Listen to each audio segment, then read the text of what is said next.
Perusahaan otobus yang tersebar di Indonesia sangatlah banyak sekali, mulai dari Sulawesi, Nusa Tenggara, Sumatera, Jawa, dan lain sebagainya. Dari banyaknya perusahaan otobus di tiap wilayah tersebut memiliki ciri khas yang melekat tersendiri pada masing-masing wilayah, dan oleh karenanya pada kesempatan kali ini kita akan membahas 5 perbedaan yang mendasar pada bus di Pulau Sumatera dan bus di Pulau Jawa. Oh ya guys, sebelum kita masuk ke nomor 5, mari kita bareng-bareng membangun channel ini, yaitu dengan mengklik tombol subscribe di bawah dan nyalain loncengnya, agar tidak ketinggalan video terbaru dari kami.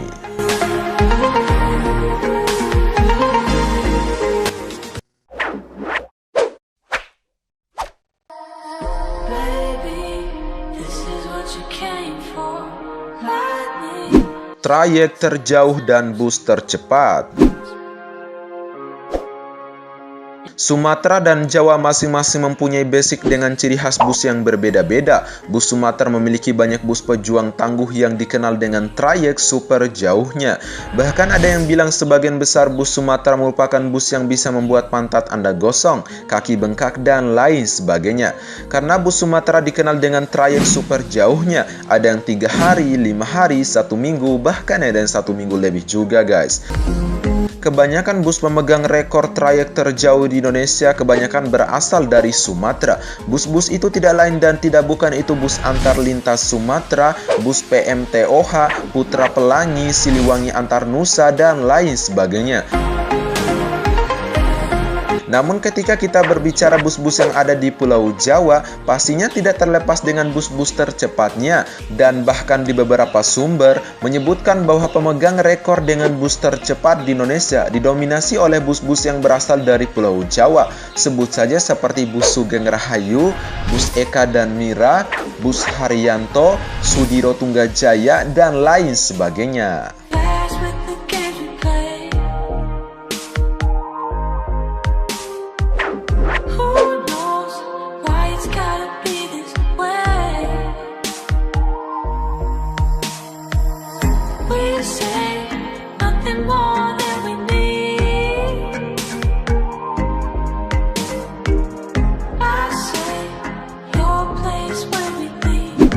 Melewati jalur ekstrim dan jalan tol.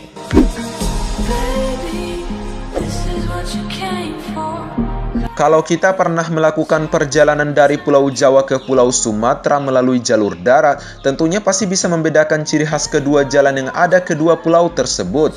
Jalan lintas Sumatera terkenal dengan jalur ekstrimnya karena berliku-liku di atas jurang yang sangat dalam sekali. Kita ambil saja contohnya misalnya Sitinjau Lawik, Klok 44, dan lain sebagainya. Sitinjau Lawik terkenal dengan kemiringan jalannya hampir 45 derajat yang banyak memakan korban jiwa karena masuk jurang dan lain sebagainya. Kemudian Klok 44 terkenal dengan tikungan tajamnya yang berjumlah 44.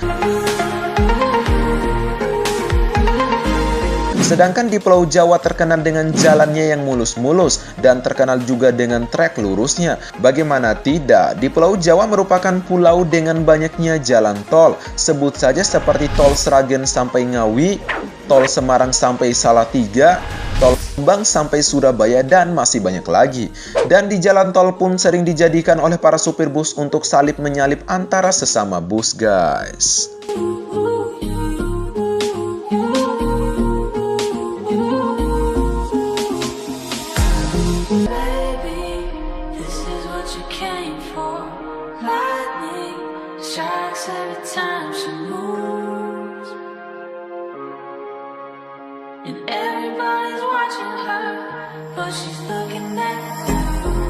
Barang bawaan yang banyak dan armada terbanyak. Kalau teman-teman melihat bus seperti bus antar lintas Sumatera, bus PMTOH, dan lain sebagainya, kebanyakan bus-bus itu membawa barang bawaan yang banyak yang biasanya disimpan di atasnya. Kebanyakan julukan si Raja Paket itu berasal dari bus-bus yang berasal dari Sumatera, dan itulah salah satu ciri khas yang melekat di bus Sumatera sampai sekarang ini.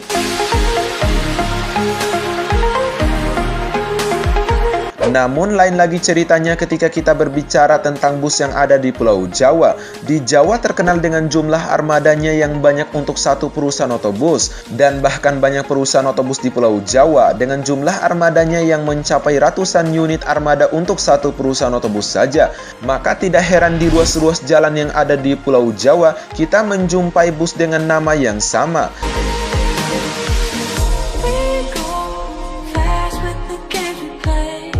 Adapun perusahaan-perusahaan otobus tersebut sebut saja seperti perusahaan otobus Eka dan Mira, perusahaan otobus Sumber Group, perusahaan otobus Haryanto, dan lain sebagainya.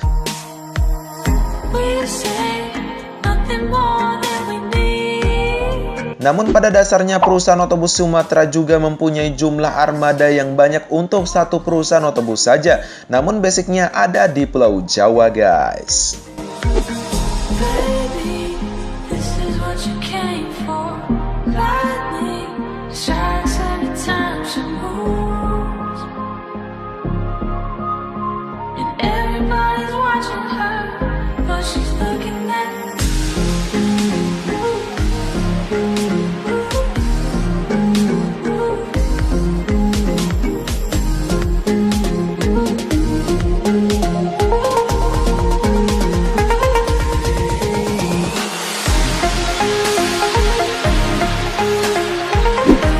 Menggunakan tameng pelindung kaca dan tanpa tameng.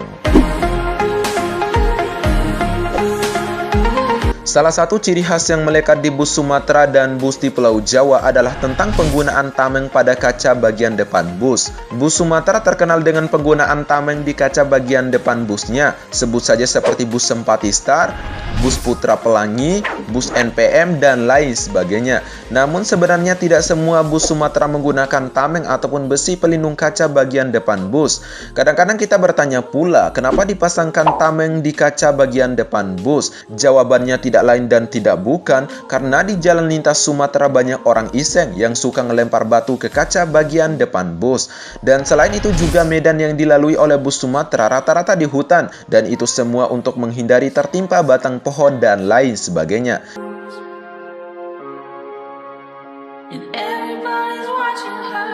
Namun berbeda lagi ketika kita berbicara tentang bus yang ada di Pulau Jawa yang rata-rata tidak menggunakan tameng pelindung kaca, atau dalam kata lain, pandangan depan bersih tanpa terhalang sesuatu.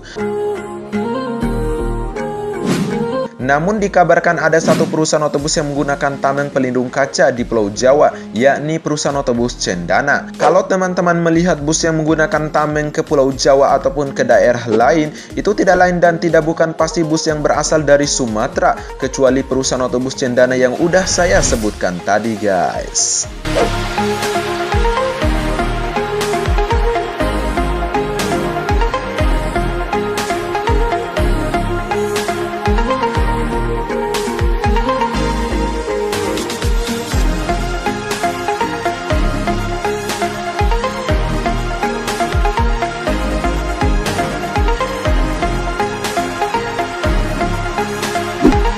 Kotor, berdebu, dan mewah bersih.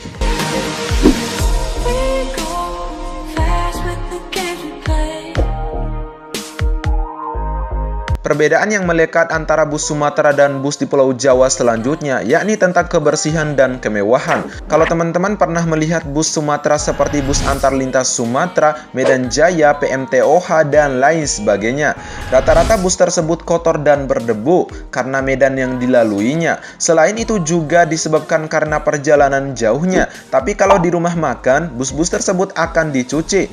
Namun pada dasarnya ada juga yang memiliki fasilitas mewah, sebut saja seperti perusahaan otobus Sempati Star, perusahaan otobus Kurnia, dan lain sebagainya. Kemudian lain lagi ceritanya kalau kita berbicara tentang bus yang ada di Pulau Jawa yang rata-rata bersih dan rata-rata mewah. Menurut beberapa sumber menyebutkan bahwa rata-rata pemegang rekor bus termewah di Indonesia didominasi oleh bus-bus yang ada di Pulau Jawa, baik itu bus antar kota antar provinsi maupun bus pariwisata. Sebut saja seperti perusahaan otobus Pandawa 87, bus Putra Mulia, bus IM Trans, dan lain sebagainya.